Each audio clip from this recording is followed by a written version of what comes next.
आत्मविश्वास प्रेरक प्रसंग कहानी सुनने के साथ साथ चैनल को सब्सक्राइब कर दें ताकि हमेशा नई कहानी आपके लिए लाती रहूं। ये कहानी है रवि नाम के लड़के की, जो बचपन से पढ़ने में बहुत होशियार था और उसको लिखना बहुत अच्छा लगता था। किसी भी विषय पर वह घंटों लिखता रहता था और उसकी दोस्ती किताबों से इतनी गहरी थी कि वह लाइब्रेरी में अपनी सारी छुट्टियां निकालता था। रवि के गिने चुने एक दो दोस्त ही थे, उनसे भी वह मिलने बहुत कम जाता था।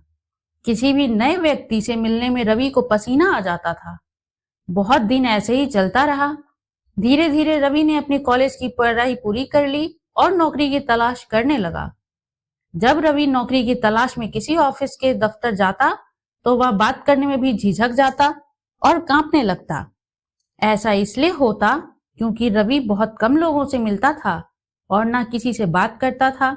रवि के माता पिता उसकी इस आदत से बहुत चिंतित रहते थे।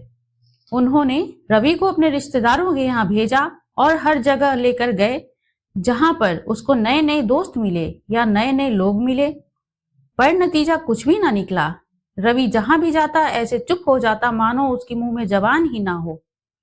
बहुत कोशिश के बाद जब शाम को नौकरी नहीं मिली तब उसने निश्चय किया कि वह अपने लिखे हुए प्रसंगों से समाज को प्रेरित करेगा और एक मोटिवेशनल स्पीकर बनेगा। रवि का यह सपना उसके नेचर के बिल्कुल विपरीत था। रवि ने एक बहुत अच्छा आत्मविश्वास पर प्रेरक प्रसंग लिखा और उसको मंच पर बोलने का निर्णय लिया। कॉलेज का एक फंक्शन था जिसमें युवा लोग अपनी अपनी बात रख रहे थे। दूसरे लड़कों को अपनी बात मंच पर रखते देख रवि पसीना पसीना हो गया। जैसे ही रवि का नाम आया उसके हाथ पैर कांपने लगे। रवि की हालत ऐसी हो गई थी मानो किसी ने दिन भर उसकी पिटाई कर दी हो। उसका चेहरा उतर गया था। रवि का गला ऐसे सूख गया था जैसे रेगिस्तान हो। इस मंच पर बोलने के लिए रवि ने पिछले 2-3 महीनों से बहुत मेहनत की थी। उसने एक एक शब्द को 100 बार लिखा और उसको याद किया और उसे अपने अंदर इतना आत्मविश्वास भरा कि वह आसानी से बोलेगा। पर हकीकत में ऐसा कुछ हुआ ही नहीं। जब रवि मंच पर खड़ा हुआ और माइक पकड़ा तो रवि के मुंह से एक शब्द भी नहीं निकला। उसके सामने अंधेरा छा गया। उसे यह तक याद नहीं था कि उसे क्या बोलना है और वह किस लिए आया है।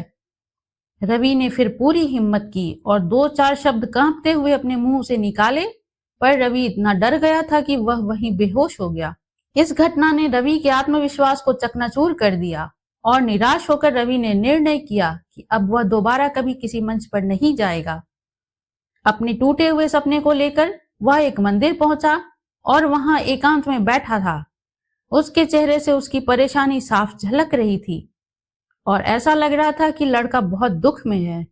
तभी वहां पर एक बुजुर्ग आए और उन्होंने बड़े प्यार से कहा, बेटा क्या हुआ, तुम इतने उदास क्यों हो। रवि अजनबियों से कभी बात नहीं करता था, पर उसने अपनी सारी बात बताई। उस बुजुर्ग ने रवि से वह कागज लिया, उसमें उसने प्रेरक प्रसंग लिखे थे। बुजुर्ग ने वह पढ़कर कहा कि बेटा तुम बहुत अच्छा लिखते हो, बस समस्या यह है कि तुम मंच से डर रहे हो। यह कोई बड़ी बात नहीं है। रवि ने कहा, आपको लगता है कि बड़ी बात नहीं है?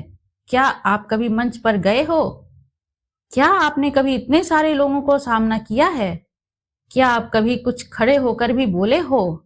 उस बुजुर्ग ने मुस्कुरा कर कहा, यह सब तो मैं नहीं जानता, पर जब तुम मेरी उम्र के हो जाओगे और सोचोगे कि आखिर तुमने अपना मनपसंद कार्य सिर्फ इसलिए छोड़ दिया कि तुम एक बार मंच पर बोलने में असफल रहे, लोग तुम पर हंसे होंगे। इससे ज्यादा तो कुछ नहीं हुआ होगा। लोगों का काम है हंसना। अगर तुम अच्छा बोलते तो ताली बजा देते और बहुत अच्छा बोलते तो वह थोड़ा बहुत याद रख लेते। इससे ज्यादा क्या ही हुआ है। बस तुमने अपने डर को अपने दिल में बसा लिया है। इस वजह से तुम्हारा आत्मविश्वास चकनाचूर हो गया। मैं बस तुमसे इतना कहूंगा, तुम सिर्फ एक बार असफल हुए तो तुम यह काम 10 बार करके देखो। अगर तुम पहले से बेहतर नहीं हुए और बोलने में सक्षम नहीं हुए तो तुम जो कहोगे मैं वह करने को तैयार हूं। बुजुर्ग के इस चैलेंज को रवि ने एक मोटिवेशन मिला और उसने सोचा, मैं एक बार हार नहीं मानूंगा, चाहे कुछ भी हो जाए। कुछ दिन बाद फिर एक ऐसा ही फंक्शन किसी कॉलेज में रखा गया जिसमें रवि ने अपना नाम जुड़वा दिया। इस बार भी रवि का हाल वही था, पसीना आ रहा था, हाथ पैर कांप रहे थे, पर रवि इस बार थोड़ा बोलने में सक्षम हुआ और अपने लिखा हुआ आधे से ज्यादा पढ़ दिया और बाकी कम शब्दों में खत्म कर दिया। कुछ लोगों ने ताली बजाई तो कुछ लोगों ने कोई रिएक्शन नहीं दिया। रवि का आत्मविश्वास अब बढ़ चुका था। उसे निरंतर इस कार्य को जारी रखा और कुछ वर्षों में वह सबसे अच्छा मोटिवेशनल स्पीकर बन गया और उसका सपना साकार हो गया। बहुत दिनों बाद एक फंक्शन में एक चीफ गेस्ट को बुलाया गया जो बहुत बड़े समाज सेवी थे। जैसे ही वह मंच पर आए तो रवि उनको देखकर चौंक गया, क्योंकि यह वही वृद्ध व्यक्ति थे जो उस दिन उसको मंदिर में मिले थे। सामने पास जाकर उनके पैर छुए और बताया, आपकी वजह से मैं यहाँ पर हूँ, नहीं तो शायद मैं कहीं और होता। वह मुस्कुराए और बोले, यह मेरी वजह से नहीं, यह तुम्हारी वजह से हुआ है। मैं ऐसे उपदेश कई बच्चों को देता हूँ, पर सब में अपने डर से लड़ने का आत्मविश्वास नहीं होता है। तुम अपने सपने के लिए अपने को डर को हराया और आत्मविश्वास को बढ़ाया, इसलिए तुम सफल हुए हो। यह तो तुम्हारा बड़प्पन है कि अपनी सफलता के लिए मुझे श्रेय दे रहे हो। आत्मविश्वास वह शक्ति है जिसके सहारे हम असंभव से भी संभव लक्ष्य को प्राप्त कर सकते हैं। निरंतर कार्य करके हम अपने आत्मविश्वास को बढ़ा सकते हैं और अपने लक्ष्य को प्राप्त कर सकते हैं।